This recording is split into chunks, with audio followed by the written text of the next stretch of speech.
എൻ്റെ ഏറ്റവും വലിയ ആഗ്രഹമായിരുന്നു ഒരു ഓണ്ടർപ്രണർ ആകുക എന്നത്. പിന്നീടത് നല്ലൊരു ബ്രാൻഡിന് ഉടമയാകുക എന്നതായി.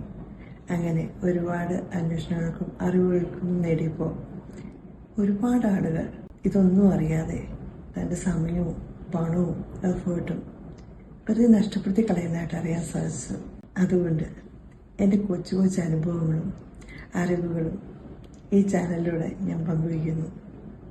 ഞാൻ ജോൺസി ജോസഫ്, സംരംഭകയും കണ്ടന്റ് ക്രിയേറ്ററും ബ്രാൻഡ് എക്സ്പേർട്ടുമാണ്. കഥ പറയാൻ തുടങ്ങുന്നതിന് മുമ്പ് ഓണ്ടർപ്രണർഷിപ്പിന് വ്യക്തമായ ഒരു എക്സ്പ്ലനേഷൻ ആവശ്യമാണെന്ന് തോന്നുന്നു.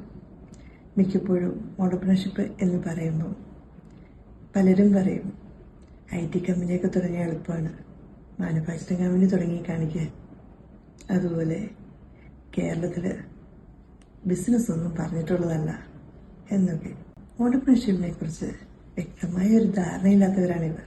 അതുകൊണ്ട് ഒരു കോൺടെസ്റ്റ് സെറ്റ് ചെയ്യുന്നതിന് വേണ്ടി ഓണ്ടർപ്രണർഷിപ്പിനെ ഞാനൊന്ന് വിശദീകരിക്കാം. ഉദാഹരണമായി ഒരു മാങ്ങാ കച്ചവടം തന്നെ എടുക്കാം. നിങ്ങളുടെ നാട്ടിൽ കുറെ മാങ്ങാ കൊതിയന്മാരുണ്ടായിരുന്നു എന്ന് കരുതുക. അവർക്ക് ആവശ്യമായ മാങ്ങ മാർക്കറ്റിൽ കിട്ടാനില്ല. ഇതാണ് പ്രോബ്ലം സ്റ്റേറ്റ്മെന്റ്. നിങ്ങൾ ഈ കാര്യം അറിയുന്നു. ഈ പ്രോബ്ലം പരിഹരിക്കുന്നതിനായിട്ട് നിങ്ങൾ തുനിഞ്ഞിറങ്ങുന്നു.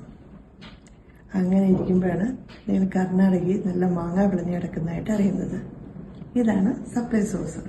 നിങ്ങൾ അവിടെ പോയി 10 കിലോ മാങ്ങ വാങ്ങി തലച്ചുമടായി കൊണ്ടുവന്ന് മാങ്ങ കൊതിയന്മാരെ വീടുകളിൽ എത്തിക്കുന്നു. ഇതാണ് ഡിസ്ട്രിബ്യൂഷൻ ചാനൽ. ഈ പരിപാടി നിങ്ങൾ പലതവണ ആവർത്തിക്കുന്നു. ഇപ്പോഴും നിങ്ങൾ ബിസിനസ്സുകാരനായിട്ടില്ല കേട്ടോ. നിങ്ങൾ മാങ്ങ ഒന്നിന് 10 രൂപ കണക്കിൽ വിൽക്കുന്നു. അപ്പോൾ ഒരുപാട് ആളുകളുണ്ട് അത് വാങ്ങാൻ. പിന്നെ അത് 20 ആക്കുന്നു, 30 ആക്കുന്നു. അങ്ങനെ കൂട്ടി കൂട്ടി ഒരു 75 രൂപ എത്തിയെന്ന് കരുതാം. ഇനി 1 രൂപ കൂടി കൂട്ടിയിട്ടുണ്ടെങ്കിൽ അത് വാങ്ങാൻ ആളില്ല. അങ്ങനെ വരുമ്പോൾ അതാണ് നിങ്ങളുടെ സ്വീറ്റ് സ്പോട്ട്. ഈ പരിപാടി വീണ്ടും വീണ്ടും ആവർത്തിക്കുന്നു. ഇത്രയുമായാൽ നിങ്ങളുടെ പ്രൊഡക്റ്റ് മാങ്ങ മാർക്കറ്റ് ഫിറ്റ് കൈവരിച്ചു എന്ന് പറയാം. അതായത് ഒരു മാർക്കറ്റിന്റെ ആവശ്യം പരിഹരിക്കാൻ അതിൻ്റെ ആവശ്യ വസ്തു കണ്ടെത്തി ആവശ്യക്കാരന് അവൻ വാങ്ങാൻ തയ്യാറാകുന്ന വിലയിൽ വിൽക്കാൻ പരിശ്രമിക്കുന്നയാളാണ് ഒരു ഓണ്ടർപ്രണർ. സെയിൽ ചെയ്യുമ്പോഴാണ് ഒരു ഓണ്ടർപ്രണർ ബിസിനസ്സുകാരനാകുന്നത്. അതായത് 10,000 മാങ്ങ അത് നിങ്ങൾ നിഷ്കർഷിക്കുന്ന ക്വാളിറ്റിയോട് സംഭരിച്ച് വിവിധ ഡിസ്ട്രിബ്യൂഷൻ ചാനലിലൂടെ ഉപഭോക്താക്കളിലേക്ക് എത്തിക്കുമ്പോഴാണ് അത് ബിസിനസ് ആകുന്നത്.